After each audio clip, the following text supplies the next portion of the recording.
Are you a scapegoat child or a golden child? Maybe you don't know. Hi, my name is Michele Paradise, and welcome back to my channel, or welcome to my channel if it's your first time. And today I'm going to talk about being a scapegoat child or a golden child in a narcissistic family. In this video, I'm going to explain both of those, define them, and give you some examples of what that looks like, so that you have a better understanding of which one you might have been in a family of 2 or more children in a narcissistic family. I'd like to remind you at this point to hit the subscribe button if you haven't done so already. And if you have, thank you very much for following me and watching and listening to my videos. This dynamic of scapegoat child on one end of the spectrum and golden child on the other end of the spectrum can really deeply affect siblings and their relationships, not just with their parents, but with each other. And this can last well into adulthood. It can pit siblings against each other.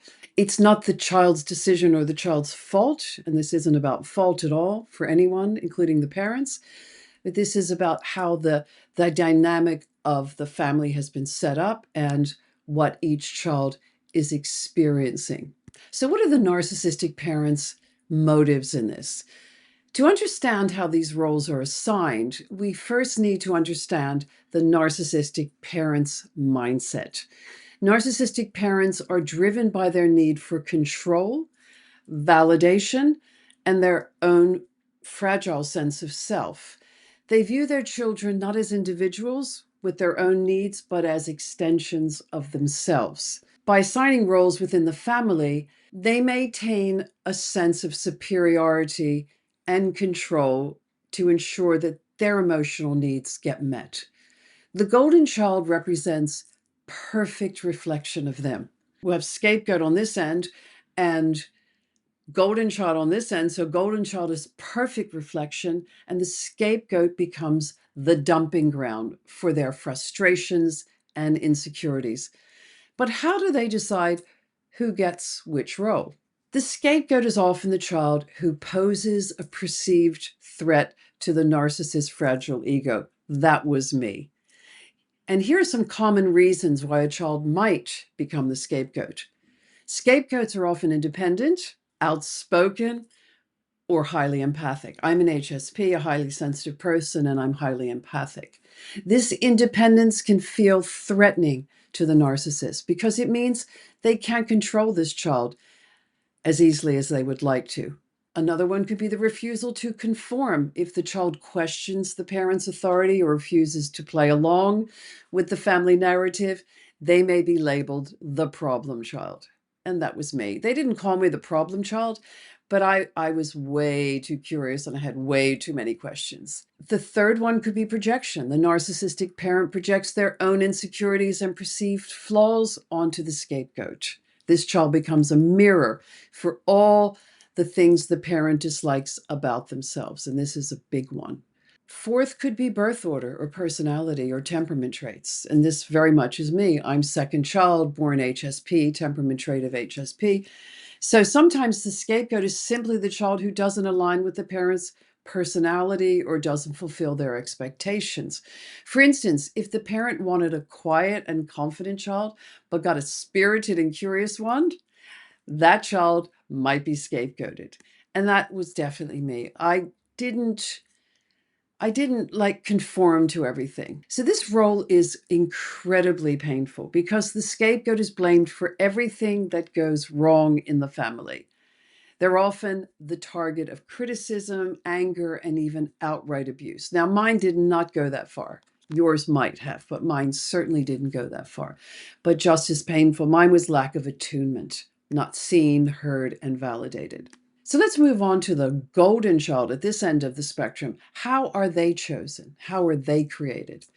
So on the other side of the dynamic of the scapegoat child is the golden child. And this is the child the narcissist places on a pedestal. They can do no wrong, often to reflect their own perfect image. And they live vicariously through this child. Their achievements, the child's achievements, are their achievements. So here's some reasons why a child might be chosen as a golden child.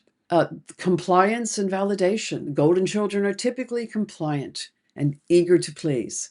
Even though I was a people pleaser, I had this incredible desire to understand, ask questions, be curious, and that was kind of a thorn in their side. Golden children reflect the narcissist parent's ideal self and provide the validation the parent craves. This was my brother with my father being the narcissistic parent. Talent or achievement. If one child excels in areas that bring external recognition, like academics, sports, or the arts, my brother was more sports, I was more the arts, they may become the golden child because their achievements reflect positively on the parent. My brother was into football, American football, and watched football with my father. I hated it all. So that could be part of it. Reinforcement of the parent's narrative. The golden child often supports and perpetuates the narcissist's version of events, even if it means siding with the parent against the scapegoat or other siblings. That's a big one. Just let that sink in for a moment. Birth order or favoritism. Sometimes the golden child is simply the eldest, my brother, or the youngest, or the one who most aligns with the narcissist's expectations of what a child should be. And I would add here that it can be gender related. Children model the same-sex parent first, and my father had more alignment than I did with him. In fact, I think I terrified him. He didn't know what to do with the girl, how to raise a girl. But being the golden child isn't as wonderful as it might seem. They're under immense pressure to maintain this perfect image, and their worth becomes tied to their ability to meet the parent's needs. I tell you, I'd much rather be the scapegoat child because it gives you that independence and you don't get tied down by it. I would not want to be the golden child, certainly not as an adult. So this division creates lasting tension between the siblings, which is absolutely what happened to my brother and I. The golden child might resent the pressure to be perfect, while the scapegoat might feel abandoned or isolated. That's exactly how I felt, very alone in my family. Tragically, the narcissistic parent often manipulates these dynamics to keep siblings from uniting against them. And this absolutely impacted on my experience with my sibling. So if you're in this situation, know that neither sibling is to blame. These roles are a product of the narcissistic parent's dysfunction, not the child's worth or value. So if you've experienced this dynamic, healing is possible, and here are a few steps you can take. Acknowledge the truth. Understand that these roles were assigned to you. They do not define your worth, and you don't have to stay in that narrative. Seek support, therapeutic support, support groups. Talk about it to people that may have experienced the same thing. They might just be your friend or a colleague or whatever.